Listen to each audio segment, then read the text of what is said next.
In 2017, games are so ubiquitous you can download them on this pen, not literally, obviously, but buying games has never been easier. Since the launch of the new consoles, 99% of new releases are available day one as magical ethereal data.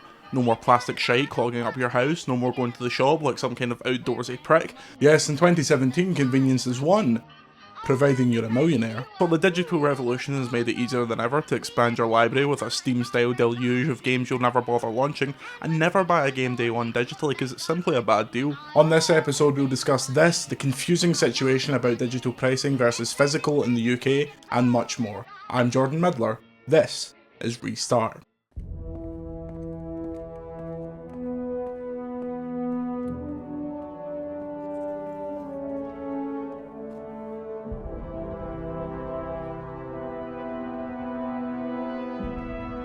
Cora, if you tell me this is a practical joke, well, it kills me to say it, but I would be really impressed. Impressing you, Cade, is the easiest thing I'll do all day. Here in good old Blighty, where everything is totally fine by the way, thanks for asking, physical games are universally cheaper than their digital counterparts, rendering any convenience provided by digital goods utterly pointless. Let's take a look at an example. Say you want to pre-order yourself a copy of Destiny 2, well let's have a look at the options. For the standard digital version on PSN you'll drop a lovely $54.99, but what about physical? Surely you wouldn't be paying any less, considering the added cost of the disc and physically shipping it to a store, and this is obviously a sarcastic setup. Amazon lists Destiny 2 at $47.99, $45.99 if you have Prime, whereas Simply Games lists it at a cool $41.85. As you can see here, the prices for Destiny across most of the UK's major retailers are all over the place, with Shop2.net being higher than the RRP, Game being the same as PSN, with other shops falling around the same area, give or take a fiver. This is actually more parity between digital and physical than you usually see in the UK. The day Tekken 7 released, it was $54.99 on the PSN. I got my copy for 34 quid physically. Virtually every new released game is significantly cheaper physically against its digital counterpart. Why would I pay up to £20 more in some cases, which is the price of some great games, when I can have something to put on a shelf and I won't have to spend the next 2 days downloading it? It's not just shooting yourself in the foot, it's cutting your foot off and rubbing acid in the wound and waiting for it to, and the rest mode of the foot, and it got away from me a bit.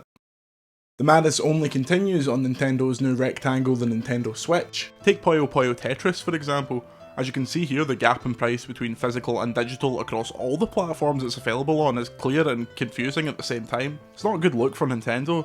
Don't get me started on the absolute banter of them trying to sell Street Fighter 2 for more than I paid for Tekken 7. Rime is another example of a game being more expensive on the Switch. According to the developers Tequila Works themselves, quote, "We set prices for our products based on the cost of development and publishing for each specific platform." According to Eurogamer, this stems from the cost of the Switch cartridges being more expensive to produce than Blu-ray discs available on both other consoles. Quote, "We've heard the cost of the cart depends on the size of the cart. Switch game card carts come in a variety of capacities, 1 gig, 2 gig, 4 gig, 8 gig, 16 gig and 32 gig. At a high level, the bigger the cart, the more expensive it is. Although the price may vary according to print run, lower the volume, higher the price for example, an issue that may affect indie developers who don't expect to shift a huge number of copies of their game. Further evidence suggests this is a real problem for developers releasing on the Switch.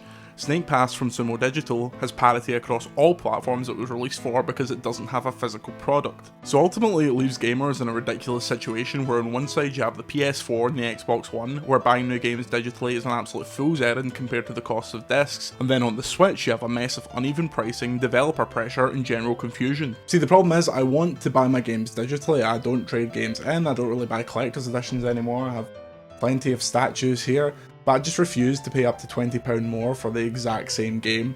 Also, the download times are seriously significant. People that think digital is completely more reliable and more convenient, it's just a fallacy. I have fantastic internet and even I find the idea of downloading 50 gigs worth of games basically intolerable. What are the people that don't have access to fibre optic meant to do with games like Forza 7 on the Xbox One X coming in at 101 gigs? If you think that's the minority of people, you are dreaming. So currently in the UK, physical games are cheaper, they are more convenient, and you can sell them or trade them in if you're that way inclined. Also, for a lot of places in the UK, street dates are more of a nudge nudge, wink wink, not hard and fast, if you know what I'm saying, so why would anyone bother with digital games? A few years ago, when asked about this, Ubisoft boss and Stone Cold Killer Yves Guillemot said that, quote, digital is more, no, not going to do that. Digital is more reactive than what we put in stores, but at the same time it doesn't react as fast on consoles than it does on PC. What we can say is that when games are older than 1 year, digital is a lot more dynamic on console because there are less units in stores. It's a new business, a new trend, and we think all of this will get in line with time, but for sure at the moment you see all sorts of prices depending on who's doing a promotion for that specific week. If you look at the PC post-release discount trend, I think you will see that on consoles, but you'll have to wait a bit longer for that to happen with the same speed. The thing is, gamers aren't interested in any of that. More than anything, they just want to pay as little as they possibly can for the games they want to play. It's always seemed profoundly weird to me that publishers don't seem to be that bothered about it. It behooves them to integrate consumers into the digital marketplace because without physical copies and without stores, they are making more money on each game. Meaning they can fund further games, or buy studios, or hire new people, or sell us more microtransactions. Now, I know the reason they are skittish about this is because the platform holders aren't up for pissing off retail stores because they still need somewhere to physically sell the boxes, but with the move to Amazon and online shopping, that's not going to last forever.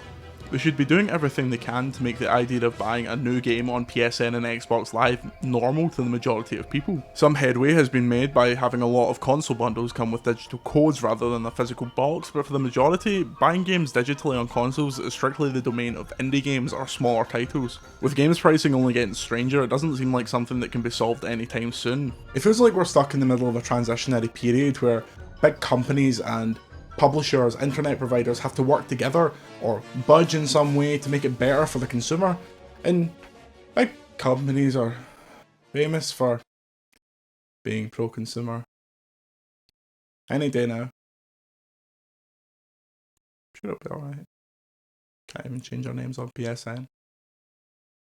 Thanks for watching this episode of Restart. Do you buy your games digitally or physically? Would you rather buy all your games digitally if it made sense financially or from an internet point of view? What are the download speeds like where you are from? I want to hear all about this. I also want to hear what the biggest rip-off you've ever seen in a game shop is. Is your local shop still selling Call of Duty Ghosts for $54.99 on the Xbox 360? Thank you so much for watching the video. I would really appreciate it if you could subscribe to the channel. Until the next time, I'm Jordan Midler. This is Restart. Us wrong, no. We never see headline about red line today. And when we see the landlord, we can look that guy right in the eye. Oh, we're in the money. Come on, my honey. Let's land it.